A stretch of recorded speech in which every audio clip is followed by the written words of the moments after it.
Precision twakongo congratulations kuko igihembo yegukanye ni igihembo kivuze iki kuri wowe?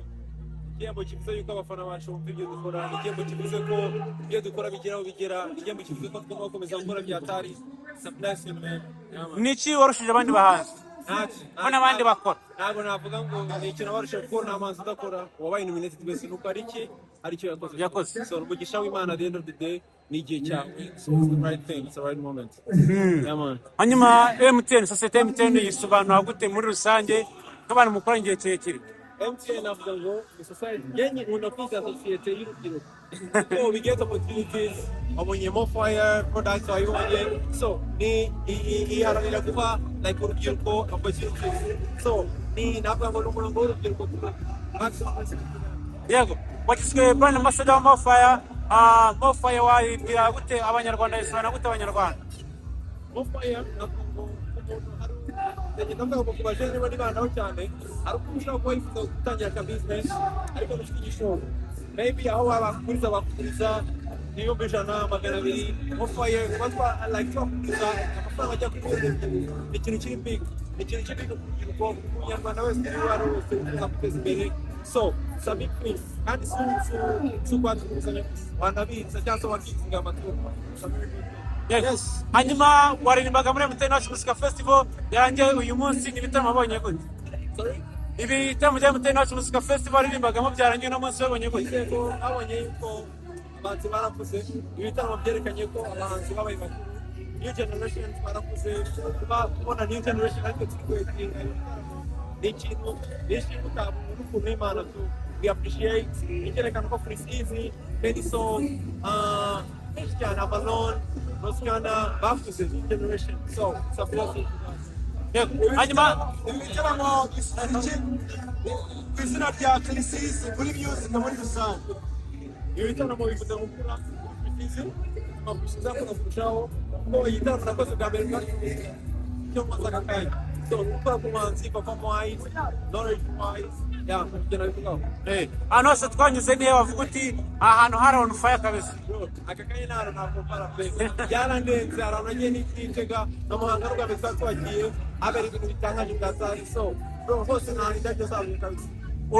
Urumwe mu bahanzi bereswe urukundo rwinshi cyane, n'ikimenyemenye hari abagiye bafentinga bakubonye singa n'umishirimo abanyarwanda muri rusange ko wagenda utarama ku buryo byibuze hari igihe kizagera kuba waratamye muri buri karere. Navuga ngo ni kuganira nanjye ko nagira ibitabo byanjye nyine. So ibyo abantu baby baba baragira ikibazo kubera ni ikintu ntabwo gisobanura ngo ni umugisha gusa, hari hazamo n'ubuntu bw'Imana ariko nabivuga kuko ni ikintu utavuga ngo nari nyiteze tu n'urugamba ryari ibintu. So I think kandi cyambere kibanza nuko twasize bameze fresh. Ureke ariko ngira abasaza batazi. Uyu munsi turabona wambaye umupira uriho ifoto ya King James, isobanuye iki kuri wowe? Navuga ngo nta byinshi cyane bisobanuraho uretse kuvuga ko urukundo it's a maximum respect, niba ko to go by the king. So wenda avuga you know what, I have to wear this king. Ubwo gahunda neza. Man, gahunda neza man. Thank you man. Reka rusange rikaba ryegukanye igihembo cya MTN Collateral. Nirihe banga mwakoresheje? Arindi gushyira hamwe buriya James ntabwo ari umuntu. James ni abanyarwenya benshi, nabona kumwe na Rusine. Iki gihembo ni cya twese. Bariya bamushumba ba pirate ba nyir'igituma bose. James rero ni famille ntabwo ari umuntu. Ibintu twishimiye cyane kandi bitweretse ko imbaraga twagera kuri byinshi. Tubonye Rusine mujyana gufata kino gihembo, ariko se Rusine afite nka role ki muri Genesis muri rusange? Nta role afitemo, ariko ni umuvandimwe, inshuti zikiri gukora akazi kamwe. Kuko nabivuze Genesis ni famille. Buriya Rusine nawe niba kuza muri Genesis ntabwo uzaba kabiri ataraza kudukorera. Hano aje nk'umuntu twahuriye hano i Gisenyi, nawe ahita aza gushyigikira umurimo w'Imana wo gufata abantu. Hanyuma iki gihembo n'aya mafaranga mwegukanye agiye kubafasha iki mu iterambere rya Genesis muri rusange? Aya ngaya ntabwo yabura ibintu afasha, arafasha ibintu byinshi kubera ko gukora ibitaramo bisaba amafaranga. n'abanyarwenya tumaze kuba benshi baraza kugira itafari ashyiraho kandi ikindi twasaba abanyarwanda bakomeze gukora urwenya kuri korasi urumva ku buryo tuzaza hano zarabaye miliyoni 20 yego nabonye muri Genesis itaha mwaratumiyemo The Ben kubera iki The Ben urumva Genesis niho bibera kumenya ko ari iseka rusange riri The Ben abantu benshi bamaze kuza muri Genesis rero igihe kirageze nawe agere kubera ko abenshi barahageze hari n'abandi bazakomeza kuza ariko this time The Ben ndetse tumeresha niwe tugezeho tuza hanyuma hari abandi bantu se bari special muza muri kumwe muri icyo gihe abandi bantu bari special muza muri kumwe bari special muza muri kumwe cy'ijyaje abanyarwenya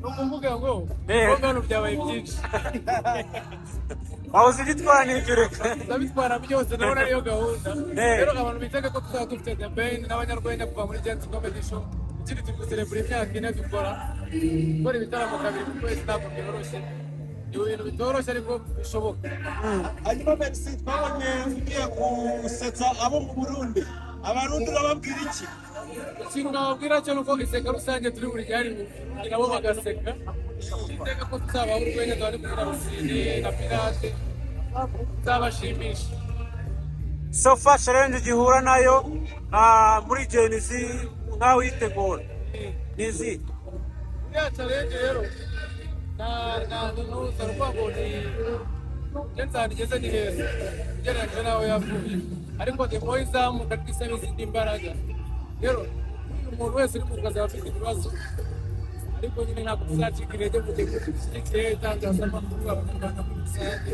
gusa challenge nyine ntabwo uzabura gusa muhari zinyuramo kwera njye navuga ko meze nk'aho umusore from Tabagwe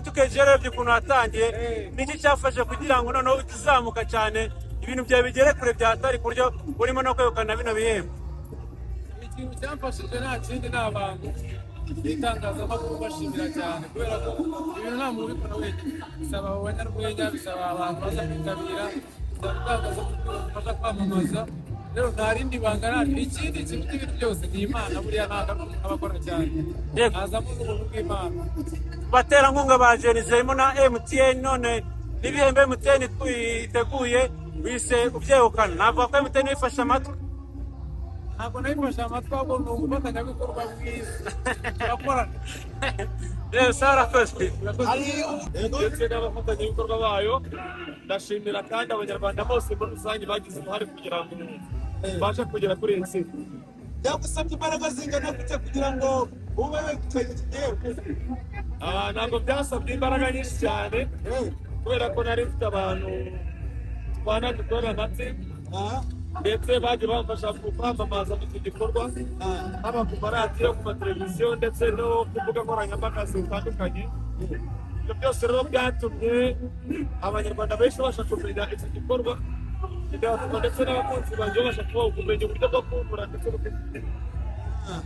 hacamo iminsi myinshi cyane tutabona igihangano gishyashya cya Paseti Tusi kuba wegukanye rino rushanwa bifuza umuziki wawe sense ko hari ibindi bikorwa bishya tugiye kubona ni ikintu watangariza abanyarwanda muri rusange n'abakunzi b'umuziki wawe ufite byose ntabwo ari igihe kinini cyane gishize ntekereza ko abakurikirana ibihangano byanjye abenshi indirimbo barazibona wenda icyo batabona ni ibitaramo byinshi ndetse n'ikimenyetso kibikwereka nuko nyine ubona ko babigaragarisha n'amajwi menshi yo kugira ngo ngere kuri iyi ntsinzi rero nabizeza nuko mu bihe bitari kera tugiye gutangira gushyira indirimbo nyinshi hanze ndetse n'ibitaramo bitandukanye abantu benshi bavuga ko uko umuvuduko wari ufite mu myaka ishize indirimbo zawe uburyo wazikoragamo ibyagabanyije n'icyatumye umuvuduko ugabanuka muri iyi minsi ese mu by'ukuri ikimenyetso cyerekana yuko hagiye kuzamo wa muvuduko wahozeho tubona alubumu zisohoka buri myaka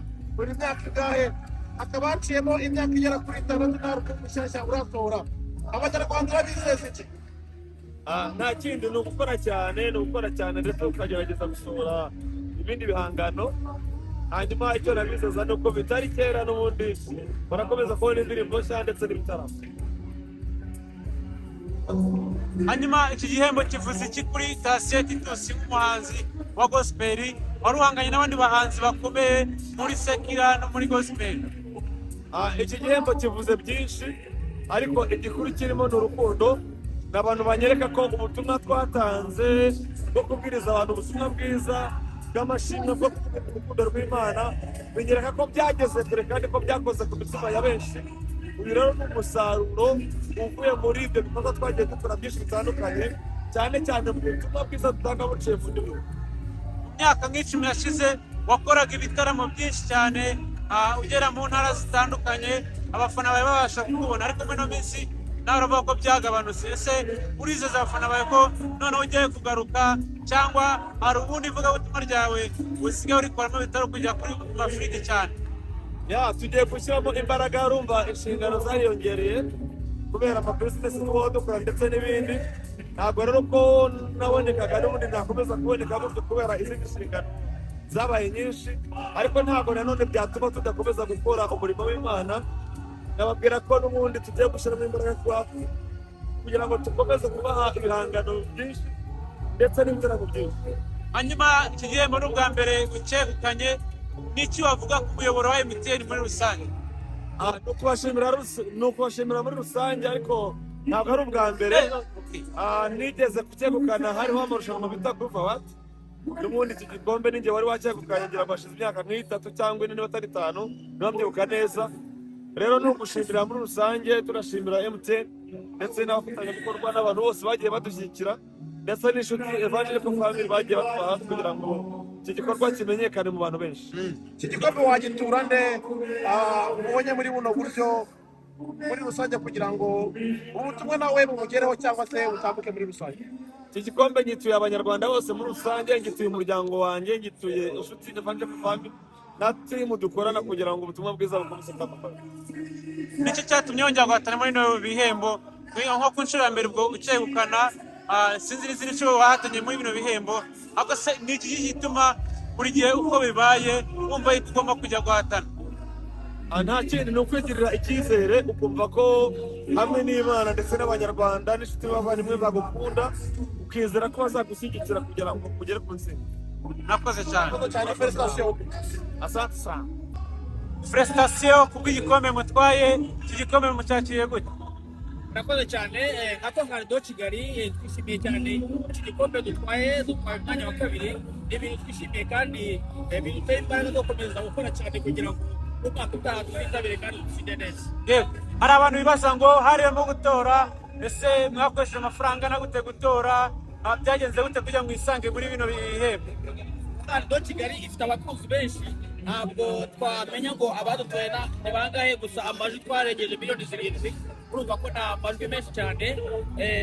Twari dufite rero abakunzi hirya no hino nk'uko mubizi, haba mu Rwanda haba no hanze, yemwe n'abanyamuryango ba Radio Kigali ko ari benshi, nabo baratoye kandi bigenda neza. Amafaranga rero ntabwo nabara ngo naye muri Kwahara, dufite abakunzi batandukanye, icyo twamenye nta majwi. Maze imyaka myinshi cyane muri korali iri on top, ni irihe banga mukoresha bituma muhora on top? Twebwe nka Radio Kigali rero kuko nibyo ubu turimo turafite imyaka 60 muri uyu mwaka, kuva muri Radio Kigali ishinzwe, ibanga rero dukoresha ni ikintu gukora cyane kandi tugakomeza tukigarura abakunzi bacu, tubaha ibyiza cyane cyane, tubategura ibitaramo byiza nk'ibyo abantu bamaze kumenyera nka Christmas Carols Concert iba mu kwa 12. Nicyo kintu abantu batuziho cyane kandi bakomeza bakadukunda, naho dushinga cyane ibirenge byacu kugira ngo abantu badukurikire. Ejo bundi mwashinze ishuri ryo kwigisha umuziki no gucuranga, mu minsi mike iri imbere twitegeye produit nyinshi za Radio Kigali ku isoko cyane rwose. Twashatse nka pepiniere ya Radio Kigali, abana twigisha umuziki izatuma nabo mu gihe kiri imbere batera ikirenge mu cyacu, none uko dusaza nabo bazakure bari muri Radio Kigali kandi bajye batanga ibyiza, yemwe birusha n'ibyo tutavuye. Yego, umuntu ahita yibaza kuri Radio Kigali, abantu benshi uko bayizi ni korali y'abantu yifite ifite ubushobozi. Iki gihembo mutwaye giherekejwe na sheke ya miliyoni 5. icyo gihembo kigiye kubafasha iki especially no kuri ayo mafaranga mwegukanye? Kuvuga Kigali igira imishinga myinshi, aya mafaranga tubonye ya miliyoni 5 azaza atwunganira mu bikorwa byinshi dufite byo gutegura ibitaramo nk'ibyo shuri by'umuziki, bagukeneye ibikoresho bitandukanye, bizatuma rero dukomeza gutera intambwe tugana imbere. Murakoze cyane. Murakoze nawe. Kwanza tukakuvuga ngo felicitation, iki gihembo cyakiriye gute? Iki gihembo ndacyishimiye cyane kandi kinejeje umutima wanjye.